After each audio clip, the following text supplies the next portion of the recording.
முதல்ல எங்களை அடக்கலாம் நினைச்சு போலீஸ் நினைச்சாங்க. ஆனா எங்களை அடக்க முடியல. நாங்க பாட்டுக்கு சிரிச்சுக்கிட்டே வரோம். அவங்களுக்கு என்ன கோபம் வருது. இன்னைக்கு உண்மையிலேயே மிகவும் அழுத்தமாக எனது கண்டனத்தை நான் வலிமையாக பதிவு செய்கிறேன். ஒரு பெண் அண்ணா பல்கலைக்கழக வளாகத்திற்குள் பாலியல் தொந்தரவுக்கு உள்ளாகி இருக்கிறாள். அதை கண்டிக்க வந்த எங்களை ஒருவர் கூட அங்கே வந்து அசம்பிள் ஆக விடாம ஒவ்வொருத்தரையாவது தூக்கிட்டு போய் என்னமோ என்ன ஒரு 25 போலீஸ்காரங்க என்னமோ நான் ஒரு திருட வந்த மாதிரி போட்டு என்ன அழுத்தி புடிச்சு இழுத்து வலுக்கட்டாயமா வேன்ல ஏற்றி, இது என்னங்க இது?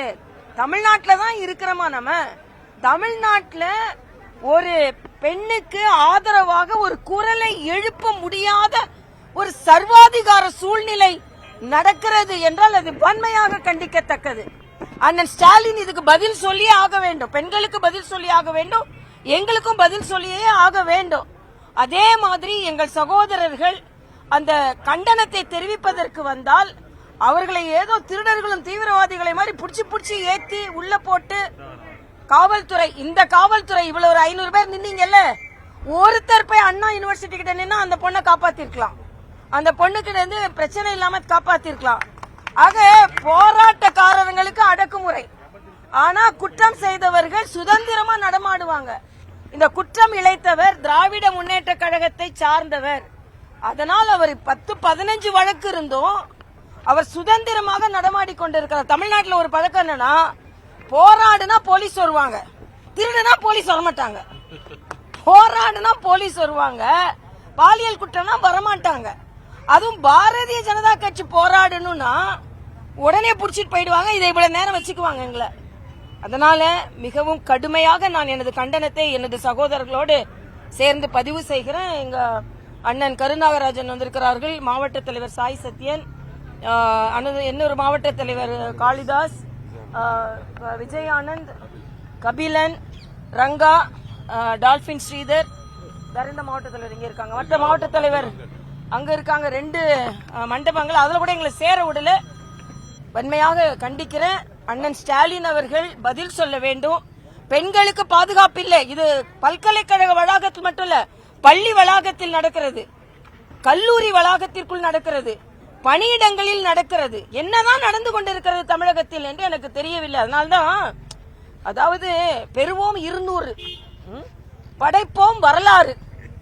தமிழக அரசிடம் இருக்கிறது கோளாறு, நீங்கள் வெளியேறு. இதுதான் நாங்க சொல்ற ஸ்லோகனா இருக்கு. அதனால இல்ல அதையும் நான் சொல்ல ஆகணும். எஃப்ஐஆர் காப்பியை நானு தெலுங்கானால ஒரு என்கவுண்டர் நடந்தது. அந்த பொண்ணு வீட்டுக்கு போகணும்னு கவர்னரா இருந்தா கூட அந்த பொண்ணு பேரு தெரிஞ்சிடக்கூடாது, எந்த அடையாளமும் தெரிஞ்சிடக்கூடாது அப்படின்னு சொல்லி அவங்க அம்மாட்ட போய் ஆறுதல் சொல்லும் போது கூட அந்த குடும்ப அடையாளம் இல்லாம தான் நாங்க போய் சொல்லிட்டு வந்தோம். ஆனா இன்னைக்கு பாத்தீங்கன்னா பொண்ணோட பேரு, அவங்க என்ன படிக்கிறாங்க, அவங்க அட்ரஸ், இது வன்மையாக கண்டிக்கத்தக்கது. இது தமிழக அரசு, காவல்துறை ஒரு பெண்ணின், பாதிக்கப்பட்ட பெண்ணின் அடையாளங்களை வெளியிடக்கூடாது என்று சட்டம் இருக்கிறது, நீதிமன்றங்கள் சொல்லி இருக்கிறது. ஆக இது நீதிமன்ற அவமதிப்பு. இது நிச்சயமாக இவர் யார் வெளியிட்டார்களோ அவர்கள் தண்டனைக்கு உரியவர்கள் என்பதை நான் தெரிவித்துக் கொள்கிறேன். அந்த பொண்ணுக்கு என்ன பதில் நம்ம சொல்ல போறோம்? ஏற்கனவே பாதிக்கப்பட்டு இருக்கிறார்கள், அடையாளத்தை வந்து சொல்லி இந்த வருங்காலம் எங்கே இருக்கிறது அந்த பெண்ணுக்கு? ஆக தமிழகத்தில் இப்படி ஒவ்வொரு இளைய பெண்களின் வருங்காலத்தை கேள்விக்குறியாக்கி கொண்டிருக்கிறார்கள். இன்னொன்னு கேட்கிறேன், ஏன் இந்த எஃப்ஐஆர் வெளியிட்டீங்க? ஏன் அடையாளங்களை வெளியிட்டீர்கள்? யாரை காப்பாற்றுவதற்கு இதை வெளியிட்டீர்கள்? அந்த பையனோட காலை உடைச்சு போட்டா சந்தோஷமா படுத்துக்கிட்டுன்றதா காலை உடைச்சு போட்டீங்களா, இல்ல வெறும் கட்டு போட்டீர்களா? இதற்கு பின்புலத்தில் யாரெல்லாம் இருக்கிறார்கள்? அதுவும் என்னமோ பிக்னிக் போற மாதிரி சொல்றாங்க. அவர் டெய்லி பிரியாணி கடையை மூடிட்டு அண்ணா யூனிவர்சிட்டிக்குள்ள போவாராம், போய் அவர் விளையாடுவாராம், விளையாடிட்டு வெளியே வருவாராம். என்ன தமிழகத்தில் நடந்து கொண்டிருக்கிறது என்று கேட்கிறேன். அவன் கண்டவெல்லாம் விளையாடுறதுக்கு தான் தமிழகத்தில் உள்ள பெண்கள் படித்துக் கொண்டிருக்கிறார்களா? பெண்களாக நாங்கள் கொதித்து எழுந்திருக்கிறோம். நிச்சயமாக திராவிட முன்னேற்ற கழக மாடல், திராவிட மாடல் இதற்கு பதில் சொல்லி ஆக வேண்டும். நீங்க சும்மா மௌனம் சாதிப்பதால் எந்த பலனும் இல்லை. எல்லாத்தோட உயர்கல்வித்துறை அமைச்சர் சொல்றாரு, ஒரு ஒத்த சம்பவத்தை ஏன் இவ்வளவு பெருசாக்குறீங்க? இது ஏதோ அங்கே நடந்த சம்பவம் அவ்வளவு இழிவா போயிடுச்சா, அவ்வளவு இலக்காரமா போயிச்சான்னு கேக்குறேன். ஒரு பெண்ணின் வாழ்க்கை எங்கேயோ ஒண்ணு நடந்ததை போய் ஏன் இவ்வளவு பெருசாக்குறீங்க? ஒரு மாணவி பாதிக்கப்பட்டிருக்கிறாள், பெரிய பெருசாக்குறீங்கன்னு சொன்னா எவ்வளவு கொடூரமான எண்ணம் கொண்டவர்களாக நீங்கள் இருக்கிறீர்கள். நீங்க எதிர்கட்சியா இருக்கும்போது என்ன செஞ்சீங்க? ஒரு பேனர் விழுந்தா உடனே அதுக்கு வந்து போராடுவீங்க. உடனே எல்லாத்துக்கும் நாங்க திராவிட மாடல் வந்தா எல்லாத்துக்கும் தீர்வு, விடியல் விடியல் விடியல் என்று சொல்லிக் கொண்டிருந்தீர்கள். விடியலே நடக்கலையே, விடியவே இல்லையே. அதுவும் பெண்களுக்கு விடிவு காலமே இல்லையே இப்போ. அதனால நாங்க வன்மையாக கண்டிக்கிறோம். போலீஸ் அடக்குமுறை நான் மறுபடியும் பதிவு செய்கிறேன். ஒரு ஆர்ப்பாட்டம் நடத்தி எங்களது கண்டனத்தை கூட சொல்ல முடியாத நிலை தமிழகத்தில் இருக்கிறது என்றால் என்ன இது நிலை இருக்கிறது என்று எனக்கு தெரியவில்லை. அண்ணா பல்கலைக்கழகத்துக்கு பக்கத்திலேயே ஐஐடி இருக்கு. ஐஐடிங்கிறது எவ்வளவு பாதுகாப்பான இடம்ங்கிறது எல்லாருமே தெரியும். உள்ள போறப்ப எவ்வளவு செக்கிங் இருக்கு. ஒரு அடையாளம் தெரியாத ஒரு நபர் வந்து உள்ளே போக முடியாத ஒரு சிச்சுவேஷன் தான் இருக்கு ஐஐடியை பொறுத்த வரைக்கும். அண்ணா பல்கலைக்கழகங்கிறப்ப யார் வேணா வரலாம், யார் வேணா போலாங்கிற சூழல் வந்து இருக்கு நினைக்கிறேன். எங்க அண்ணா பேர் வச்சதுனால அப்படி இருக்குன்னு சொல்றீங்களா? இல்ல, அண்ணா பல்கலைக்கழகம் எந்த பாதுகாப்பு இல்லாம இருக்கு. அதாவது சிசிடிவி கேமரா இல்ல, காவலர் இல்ல.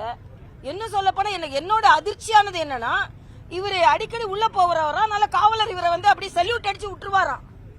அப்பனா குற்றவாளிகளுக்கு எவ்வளவு அனுமதி கொடுத்து கொண்டிருக்கிறீர்கள்? இந்த அளவிற்கு குற்றச்சாட்டை, குற்றவாளிகளை நடமாட விடுவதற்கான துணிச்சல் இந்த அரசாங்கத்திடம் இருக்கிறது. திராவிட முன்னேற்ற கழகம் எப்பொழுதெல்லாம் ஆட்சிக்கு வருகிறதோ அது ரவுடிகளின் ராஜ்யமாகத்தான் இருக்கும். அதுல வேற எந்த மாற்று கருத்தும் இல்ல. யாரெல்லாம் பவர்ஃபுல்லா இருப்பாங்கன்னா குற்றவாளிகள் பவர்ஃபுல்லா இருப்பாங்க. அதுதான் இன்னைக்கு நடந்து கொண்டு இருக்கிறது. திமுக உறுப்பினர் இல்ல, அவர் திமுக நிர்வாகி இல்லைங்கிற நேற்று அமைச்சர் ரகுபதியும் சொன்னாரு. இன்னைக்கு அமைச்சர் ரகுபதி சொல்லியிருக்காரு. நேற்றைய தினம் கோவிசெலியன் அவர்களும் சொன்னாங்க. அதெல்லாம் ஆதாரம் இருக்கிறது. அவர் மாணவரில் இருந்திருக்கிறாரு. எல்லாருடைய படம் எடுக்கிறது விஐபிஸ் கூட எடுப்பாங்க. எல்லாருக்கூடயுமா படம் எடுப்பாங்க? சரி, அப்ப ஏன் 15 வழக்கு இருந்தா ஏன் வெளியே நடமாட விட்டீங்க? யாரின் பின்புலத்தில் அவர் நடமாடி கொண்டிருந்தார்? யாரின் பின்புலத்தில் இந்த சல்யூட் அடிச்சு இந்த காவலாளி அவரை உள்ளே விட்டு கொண்டிருந்தார்?